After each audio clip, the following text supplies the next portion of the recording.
আসসালামু আলাইকুম। আমি প্রফেসর ডক্টর সেলিনা আক্তার। সবাইকে শুভেচ্ছা জানাচ্ছি। আশা করি সবাই ভালো আছেন। আজকে আমরা কথা বলবো গর্ভকালীন চেক আপ অথবা মাতৃত্বকালীন চেক আপ নিয়ে। আমি সবসময় আমার সব ভিডিওগুলোতে বলি এবং আমার চেম্বারে যারা আমার সাথে দেখা করেন, প্রেগনেন্সির সময় আমার সাথে যোগাযোগ রাখেন অথবা এমনিতেও আমার কাছে নিয়মিত আসেন, সবাইকে আমি বলি যে গর্ভকালীন চেক আপ সত্যি কথা শুরু হয় হচ্ছে গর্ভের আগে থেকে। গর্ভর সময়টা কিন্তু নির্ধারিত হয় গর্ভকালীন সময়ের যে পূর্বাবস্থা, মানে সেই মেয়েটার স্বাস্থ্য কেমন ছিল, তার জীবন প্রণালী কেমন ছিল, তার খাদ্যাভ্যাস কেমন ছিল, সেগুলোর উপর নির্ভর করে। যখন একটি মেয়ে গর্ভ নিয়ে আমার কাছে আসে তখন আমরা কিছু চেক আপ করি, কিন্তু সত্যি কথা বলতে কি, গর্ভের আগে যদি সেই চেক আপগুলো আমি করতে পারি তাহলে আমি বেশি কমফোর্টেবল ফিল করি এবং রোগীদেরকে আমি এটাও বলি যে তাহলে তার জন্য, তার অনাগত বাচ্চার জন্য সেই গর্ভকালীন চেক আপের চেয়ে গর্ভের আগে থেকে চেক আপটা শুরু করলে বেশি ভালো হয়। তো গর্ভের আগের যে চেক আপ, সেটা নিয়েও আমি অনেকবার কথা বলেছি। আমাদের এই চ্যানেলে কিছু ভিডিও আছে, আপনারা দেখতে পারেন। গর্ভকালীন চেক আপ আপনারা কখন থেকে আসা শুরু করবেন? একটি মেয়ে যখন বুঝতে পারে যে সে গর্ভবতী, আমরা বলে থাকি যে তখন থেকে আপনার গর্ভের চেক আপ শুরু হবে। একটা মেয়ে কখন বুঝবে সে গর্ভবতী? যেই মেয়ের নিয়মিত মাসিক হচ্ছে এবং সেই মাসিক যখন সে মিস করে, 7 দিন অতিবাহিত হয়ে যায়, তখনই আমরা সে গর্ভ ধারণ করেছে সন্দেহ করে থাকি। আজকাল দোকানে অনেক প্রেগনেন্সি কিট পাওয়া যায়। রোগীরা অনেক সময় নিজেরাই গর্ভের যে হয়েছে তার সেটা বুঝেই আমাদের কাছে আসে। তো যখন বুঝবে তখনই আসতে হবে। আসার পরই যে স্ত্রীরোগ বিশেষজ্ঞ থাকে অথবা আমরা সেই রোগীকে আমরা থরো চেক আপ করি, তার ইতিহাস জানতে চাই, তার আগের যদি কোনো অপারেশন থাকে, অন্য কোনো অসুস্থতা থাকে, সেটা সম্পর্কে আমরা ডিটেলস জানতে চাই। জানার পরই তার জন্য আমরা একটা রেজিস্ট্রেশন কার্ড করি। একটা সুন্দর কার্ড থাকে এন্টিনাটাল চেক আপের। সেই কার্ডের মধ্যে সমস্ত কিছু আমরা লিখে রাখি, লিপিবদ্ধ করে রাখি। কারণ একটা প্রেসক্রিপশন দিয়ে কিন্তু অনেক সময় রোগীর সব অবস্থা বোঝা সম্ভব হয় না। আমার সামনে যখন রোগীর একটা কার্ড থাকবে, মাসে মাসে সে আসবে, এই মাসে কত ওজন ছিল, পরের মাসে কত ওজন ছিল, একের পর এক লেখা থাকবে, তখন কিন্তু সেই রোগীটাকে অ্যাসেস করতে আমার বেশি সুবিধা হবে। তো আমরা সেই কতদিন পর পর আসবে সেটা যদি আমরা জানতে চাই, আমরা সাধারণভাবে যেটা বলি, একটা গর্ভ চলবে 40 সপ্তাহ জুড়ে। 40 সপ্তাহ মানে হচ্ছে 10 মাস 10 দিন। আমাদের আসলে এই মাসের হিসাবটা হয় চাঁদের মাসে। চাঁদের মাসগুলো যেমন 28 দিনে হয়, আমাদের হিসাবটা কিন্তু 28 দিনে, স্বাভাবিক 30-31 দিনে হয় না। এই জন্য আমরা 10 মাস 10 দিন বলে থাকি। আপনাদের সাথে আমাদের যে গণার যে প্রক্রিয়া সেটা নাও মিলতে পারে। তো আমরা 40 সপ্তাহ ধরে নেই এবং আমরা কিন্তু ওই কার্ডে লিখে দেই যে আপনার যেহেতু শেষ মাসিকের তারিখ এটা, আপনার বাচ্চার জন্মের তারিখ এটা। আমরা এভাবে লিখে তাকে একটা সুন্দরভাবে একটা লিস্ট করে দেই। আপনার এখন চলছে 8 সপ্তাহ, তারপর আপনার ব্লাড প্রেশার এত, আপনার ওজন এত, আপনার হেমোগ্লোবিন এত, আমরা কিন্তু সুন্দর করে লিখে দিই। এবং এটা একটা ছকের মধ্যে থাকে যাতে আমি রোগী আসার সাথে সাথেই একবারে বুঝে ফেলি। আমাকে কিন্তু বুঝতে কয়েক সেকেন্ড লাগে যে তার অবস্থাটা কী।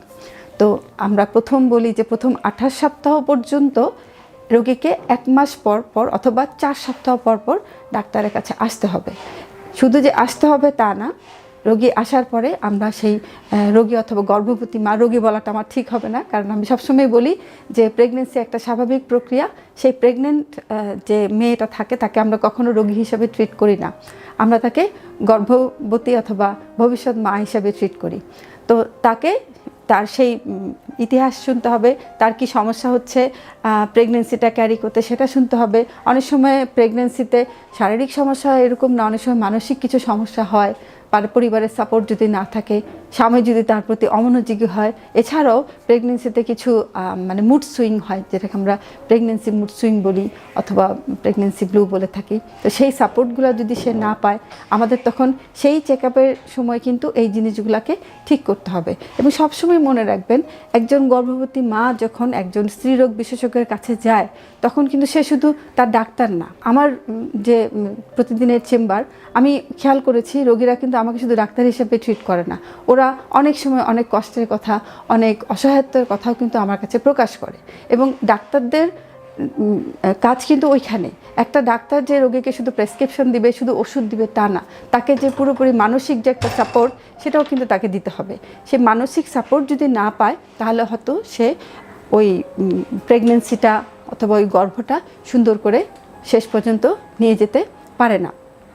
তো সেই জন্যই সবসময় আমি গর্ভবতী মায়েদের বলবো, আপনারা এমন একজন ডাক্তারকে নির্ধারণ করুন যার সাথে আপনার খোলাখুলি কথা বলতে পারবেন, যার সাথে আপনি গোপন জিনিসগুলো শেয়ার করতে পারবেন, যে আপনার কাছে নির্ভরযোগ্য মনে হবে, যাকে আপনার মনের কথাটা খুলে বলতে পারবেন। তো 28 সপ্তাহ পর পর আমরা 1 মাস পর পর আসতে বলি। তো এই 28 সপ্তাহ পর্যন্ত সেই মেয়ের যদি সব কিছু ঠিক মতো চলতে থাকে, কোনো সমস্যায় না হয়, তার যে ওজন যে মাসে মাসে গেইন করার কথা সেটা যদি না হয়, তাহলে আমরা অনেক সময় এই 1 মাস পর পর যে মানে ভিজিটটা সেটা কিন্তু আমরা আরও শর্ট করে দিই। অনেক সময় আমরা বলি আপনি 15 দিন পর পর আসবেন।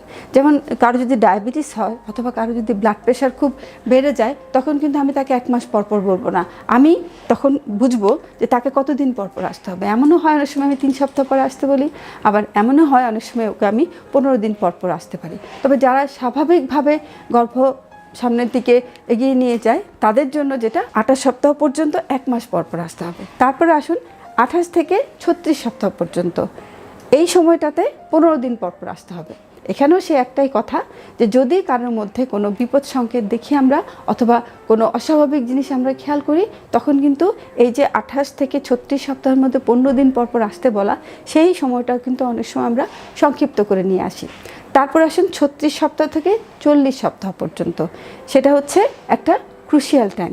সেই সময় আমরা বলি আপনি অবশ্যই 1 সপ্তাহ পর পর ডাক্তারের সাথে যোগাযোগ করবেন, এবং এই সময়টাতে আমরা রোগীকে কিছু স্পেশাল ইনস্ট্রাকশন দেই যে কি কি হলে আপনি তৎক্ষণাৎ ডক্টরের কাছে চলে আসবেন। যেমন বাচ্চার নড়াচড়া যদি হঠাৎ করে কমে যায়, মাসিকের রাস্তা দিয়ে যদি হঠাৎ রক্ত দেখা যায়, অথবা অতিরিক্ত পানি দেখা যায়, অথবা তার শ্বাসকষ্ট হয়, অথবা সে চোখে যদি অন্ধকার দেখে, এরকম নানান রকম সমস্যা আছে যেটা আমরা সুন্দর করে 1, 2, 3 পয়েন্ট করে বলে দেই। সেই সমস্যাগুলো যদি হয় অবশ্যই তখন আপনাকে আপনার যে ডাক্তার আছে তার সাথে যোগাযোগ করতে হবে। কারণ সবসময় মনে রাখবেন যে জন্ম প্রক্রিয়া, প্রেগনেন্সি সবই স্বাভাবিক, কিন্তু এর মধ্যেও ছন্দপতন হয়। যেই ছন্দপতন তখন যদি আমরা ধরতে না পারি, আমাদের কিন্তু অনেক সময় মূল্যবান জীবনকে উৎসর্গ করতে হয়, অনেক সময় হারাতে হয় সেই নবাগত মাকে এবং নবজাতককে। সবাই ভালো থাকুন, সুস্থ থাকুন।